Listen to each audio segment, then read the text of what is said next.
안녕하세요. 돈에 환장한 신우와 남편에게 질려버려서 이혼한 30대 여성입니다.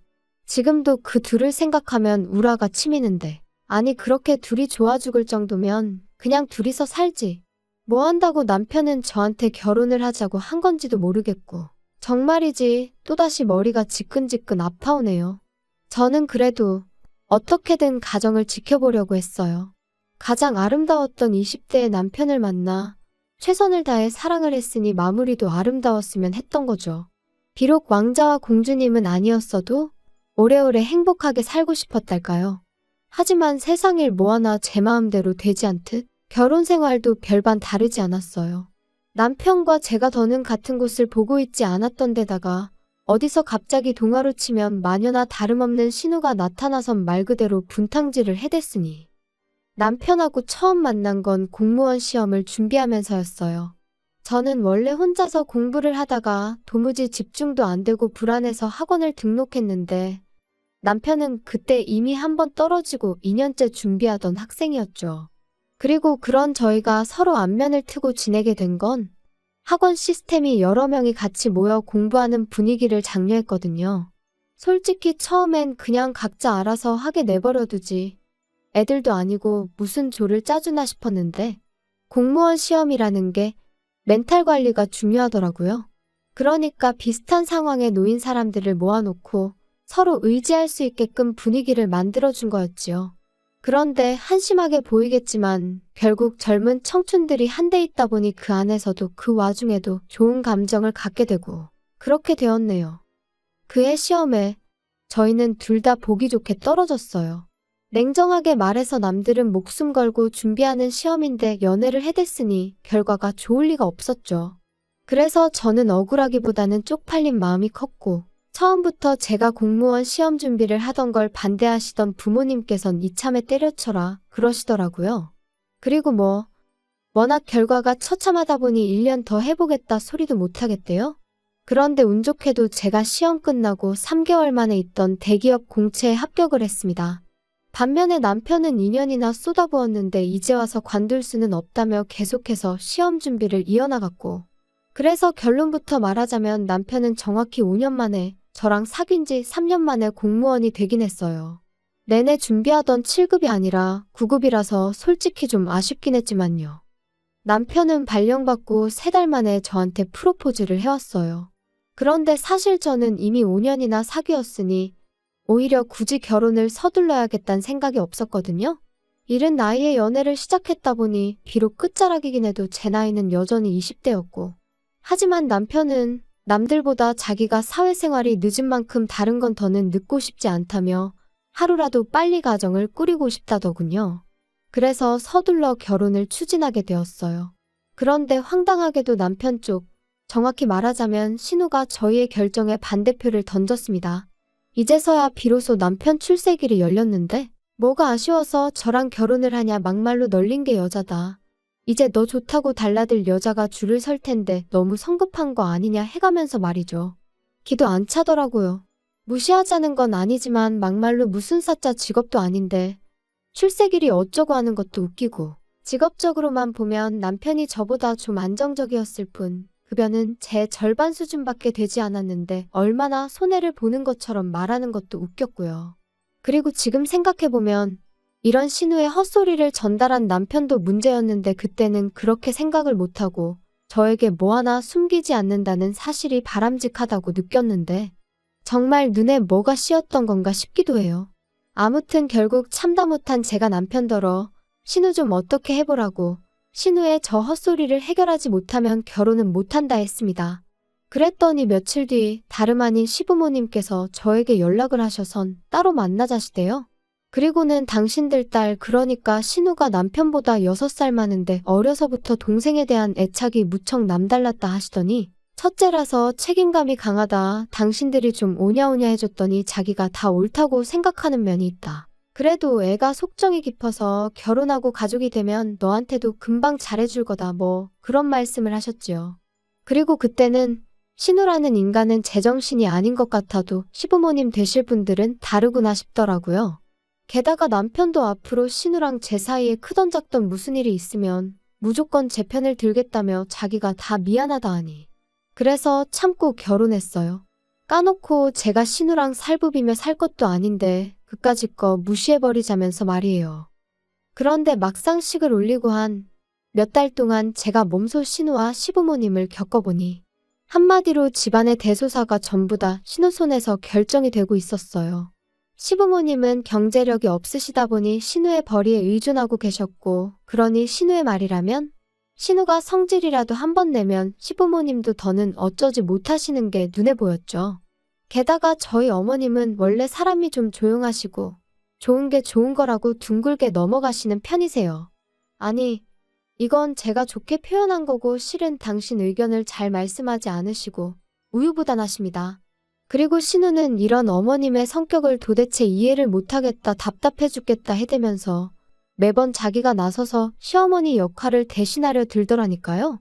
사실 결혼 전 상견례 자리에서도 계속해서 시부모님 말씀을 끊어가며 나대는 모습을 보이긴 했는데 그때는 그냥 사람이 드세서 저러나 싶었거든요. 근데 그게 아니라 애시당초 신우가 자기 부모님을, 그러니까 시부모님을 엄청 무시하고 있던 거였죠.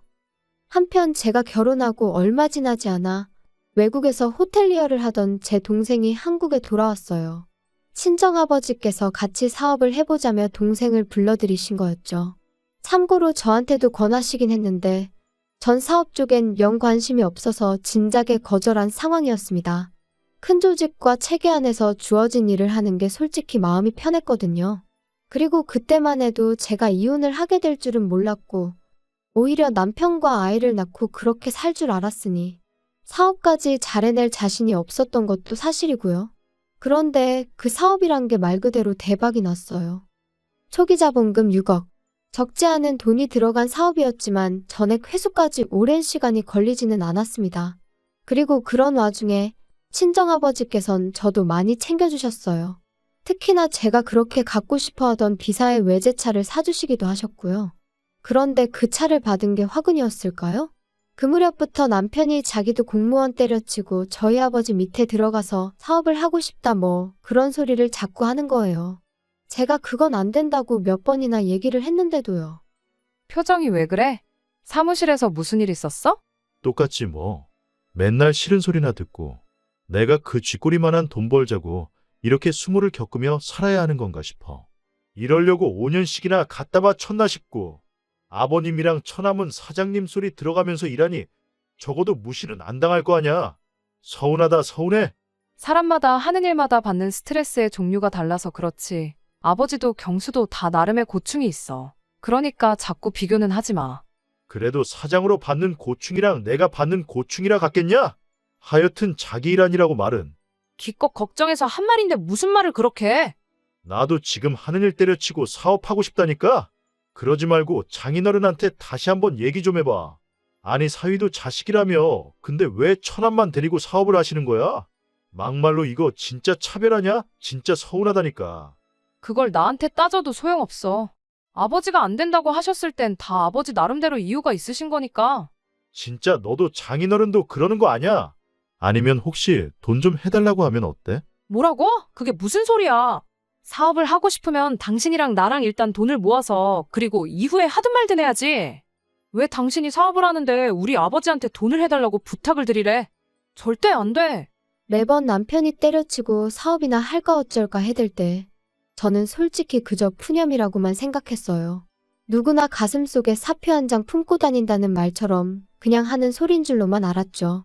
그런데 언젠가부터 자꾸 저더러 너도 자식인데 왜 처남만 해주시냐 하더니 급기야는 대놓고 친정에서 자본 좀 끌어와라 하니까 어이가 없더라고요.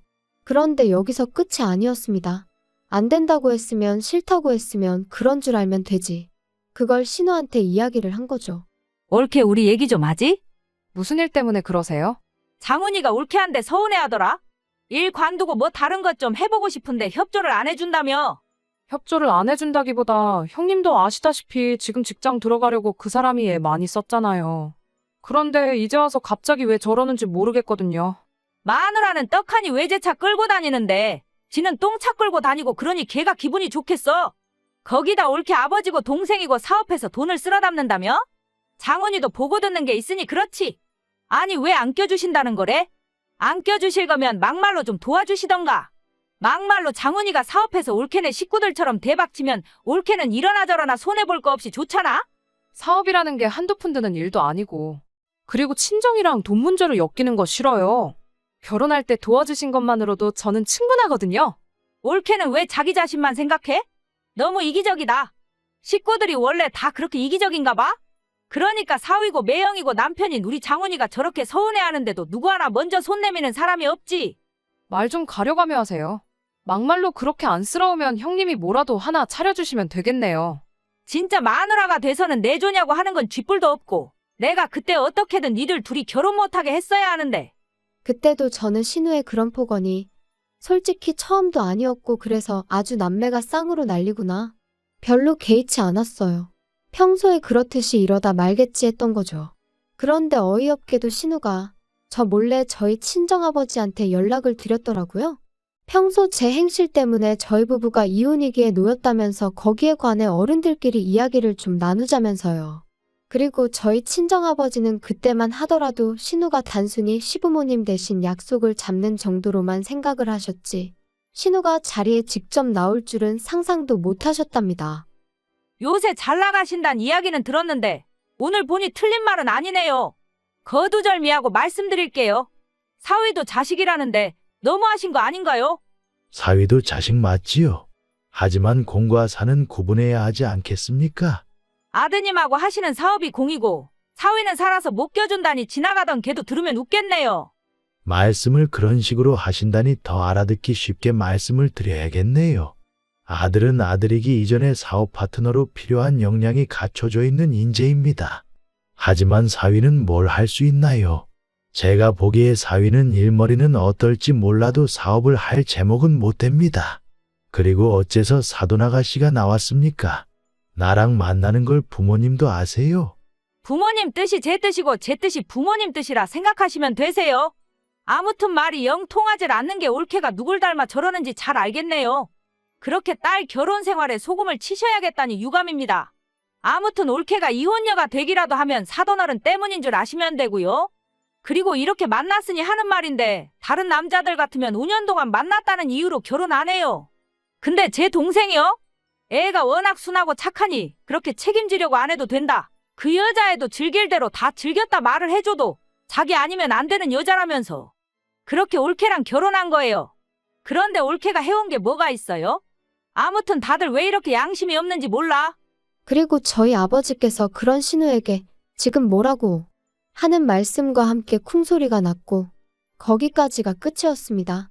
참고로 저희 아버지께선 사업을 시작하신 이후로 누구를 만나든 그 대화 내용을 저장하셨는데 신우와의 대화도 예외가 아니었지요. 아버지가 신우와 만나던 당시 저는 평소와 다름없이 회사에 출근해 제 일을 하고 있었습니다. 그런데 신우가 전화로 한다는 말이 어디 병원으로 오라며 지금 네 아버지 때문에 내가 이게 무슨 상황이냐고요. 그리고는 온갖 짜증을 냈는데 그때만 하더라도 저는 아버지가 신우와 만나고 있다는 건 상상조차 못했기에 앞뒤 다 잘라먹은 신우의 말이 도무지 이해가 되질 않았어요. 하지만 이해가 되고 안 되고를 떠나 아버지가 병원이라니 바로 어머니와 남편에게 소식을 알리면서 저 또한 불이 나게 회사를 나섰죠. 그리고 이후로 알게 된 건 앞서 언급한 두 사람의 대화 내용과 아버지가 쓰러진 후의 일이었습니다. 신우가 폭언을 퍼부어대자 저희 아버지는 그 자리에서 그만 쓰러지셨고 그 쓰러지신 아버지를 신우는 일으켜 세워드리기는커녕 이제 하다 안 되니까 생쇼를 하냐며 코웃음을 치더랍니다. 그리고는 흔들어 깨우려는 걸 카페 안에 있던 사람들이 그러면 안 된다며 서로 119를 불러라, 물을 가져와라. 뭐 그런 상황 속에서 이제 저희 아버지가 응급실로 이송이 되셨던 거죠. 그리고 그땐 그나마 어쨌든 신우가 바로 옆에 있던 사람이니 같이 구급차에 오르게 된 거였고요. 신우는 병원에 도착한 저를 보더니 자긴 가보겠다며 저희 아버지 때문에 자기 일정이 다 꼬였네 어쩌네. 끝까지 미안하단 말은 없었습니다. 그래도 저는 신우가 저희 아버지를 혼자 병원에 보내지 않았다는 사실 하나로 아무것도 문제 삼지 않으려 했어요. 오히려 혼자 계실 때 쓰러지신 게 아니니 얼마나 다행이냐고 그렇게 생각하며 차라리 고맙다 생각하기로 했었죠. 한편 아버지는 다행히 경미한 뇌졸중이란 판정을 받으시고 집으로 퇴원을 하셨습니다. 병원에서는 당장은 입원까지는 필요치 않고 약만 잘 드시면 금방 좋아지실 거라 하대요. 그리고 1,400만 원이란 제법 큰 액수의 보험금도 받았네요. 그런데 문제는 남편이 이 사실을 알게 되었어요. 보험금을 청구하는 과정에서 아버지 대신 제가 일을 좀 보느라고 몇 가지 서류를 제가 가지고 있었는데 하필이면 그 서류를 남편이 보게 된 거죠. 장인어른 별로 편찮으시지도 않았는데 보험금을 탔어? 땡 잡으셨네. 무슨 말을 그렇게 해? 별로 편찮지도 않으셨다니. 그래도 119까지 타고 병원에 가셔야 했다고. 정말 자기 말할 때 생각 좀 하고 말해. 넌 뭘 또 그렇게 예민을 떠냐? 야, 그건 그렇고 우리 누나한테도 성의 표시는 해야 하는 거 아냐? 성의 표시? 무슨 성의 표시? 병원에 같이 가준 일에 대해서라면 계좌로 20만 원 보내드렸어. 20만 원? 장난하냐? 장인어른 목숨을 구해준 생명의 은인한테? 너는 근데 생명의 은인한테 꼴랑 20만 원을 보내냐? 야, 대단하다 대단해. 생명의 은인이라니 솔직히 너무 오버하는 거 아니야? 막말로 형님 때문에 우리 아버지가 쓰러지신 건 아니고? 그리고 말이 나왔으니 말이지만 형님도 제발 적당히 나서시라 그래. 형님이랑 우리 아버지랑 같이 마주 앉아서 자식의 길을 나눌 그게 되니? 막말로 어머님 아버님이 돌아가신 것도 아니고 멀쩡히 살아계신데. 우리 부모님이 괜찮다는데 네가 뭔 상관이야? 상관 있지. 형님이 우리 아버지한테 맘먹으려 들잖아. 진짜 한번 해보자는 거야? 야, 됐다 됐어. 내가 너랑 무슨 이야기를 하겠냐? 하지만 이후로도 남편의 억지는 계속되었고 저는 도무지 그런 남편을 감당할 수가 없었습니다. 그리고 급기야 남편이 저와 상의도 없이 사표를 냈다는 걸 알게 되었을 땐 정말 망치로 머리를 한 대 아니 10대쯤 맞은 느낌이었죠. 이후로 남편은 내가 이제 백수까지 되었는데 너 나를 그냥 두고만 볼 거냐? 네 아버지한테 뭐라고 말이라도 좀 해보라는 식으로 말 그대로 똥배짱을 부려대기 시작했고요. 하지만 당연히 저는 친정아버지께 그 어떤 말씀도 드리지 않았어요. 아니 오히려 친정아버지가 정 안 되면 회사에 나오라고 해야지 어쩌겠냐 하시는데 그런 말은 절대 꺼내지도 마시라고 제가 말렸네요. 너무 괘씸했거든요. 아니 막말로 사업이 그렇게 하고 싶으면 하다못해 사업계획서라도 작성을 해서 자기 생각을 좀 납득시키려고 한다거나 그런 노력이라도 해야 하는 거 아닌가요? 하지만 남편은 그저 자기가 제 남편이니 저희 부모님이 당연히 자기를 도와주셔야 한다는 아주 뻔뻔한 태도를 고수했어요. 그뿐만이 아닙니다. 신우는 이후로도 말끝마다 누구 덕분에 죽다 살아났는데 고마운 줄도 모른다며 자기가 저희 친정아버지를 열받게 한 이야기는 쏙 빼놓고 친척분들에게 전하 저희 부모님을 완전히 안면몰수 파렴치 안으로 몰고 갔으니 아무리 참으려고 해도 참을 수가 없었어요. 그래서 마지막으로 정말 마지막이란 마음으로 남편에게 형님 정말 너무하신다. 좀 전에는 얼굴도 가물가물한 고모님한테 전화가 걸려왔는데 뭘 하시는 줄 알아? 나더러 그렇게 살지 말래.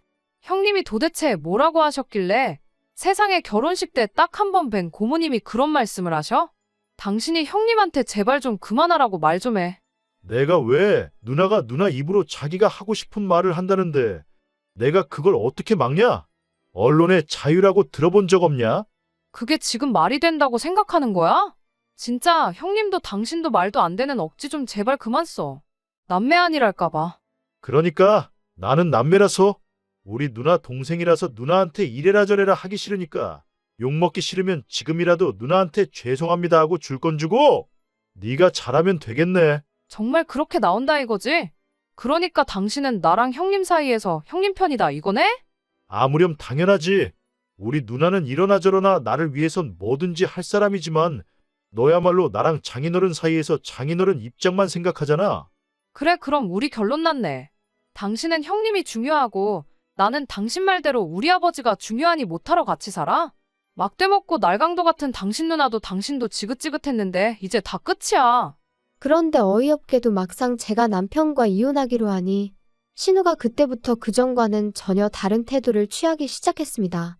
그래도 부부의 인연이라는 게 보통 인연이 아닌 건데 이혼이라니 말도 안 된다면서 저더러 위기를 극복하려고 노력을 해봐야지 그렇게 포기하면 쓰냐 돼요? 그래서 제가 이게 다 형님 덕분 아니냐 이렇게 되길 바라신 거 아니냐니까. 자기는 그저 윗사람으로 몇 마디 한 것뿐이지 누구보다 저희의 행복을 바란다나 어쩐다나. 그리고 신우가 그렇게 태도를 달리한 데는 다 이유가 있었습니다. 남편이 신우더러 저랑 갈라서는 대로 신우네 집에 들어가 살아야겠다고 했던 거죠. 신우는 자기가 벌려놓은 상황이 있으니 대놓고 안 된다고도 못하고, 그러니까 왜 괜히 동생 부부 사이에 끼어들어 이 사단을 만든 건지. 하지만 저로서는 신우 덕분에 남편의 민낯과 그 음흉한 속내까지 전부 다 알아차리게 되었으니 오히려 고마웠습니다. 그래서 마지막으로 만났던 날엔 집에 가는 길에 커피나 한 잔 사 먹으라고 10,000원 쥐어줬네요. 울그락불그락하는 신우의 표정을 여러분들도 보셨어야 하는데. 아무튼 결국 저랑 남편은 이혼했고 남편은 신우와 같이 살기 시작한 모양이에요. 그렇게 물보다 진한 피로 맺어진 지 누나랑 같이 살게 되었으니 얼마나 좋을까요? 오손도손 잘 지냈으면 좋겠어요.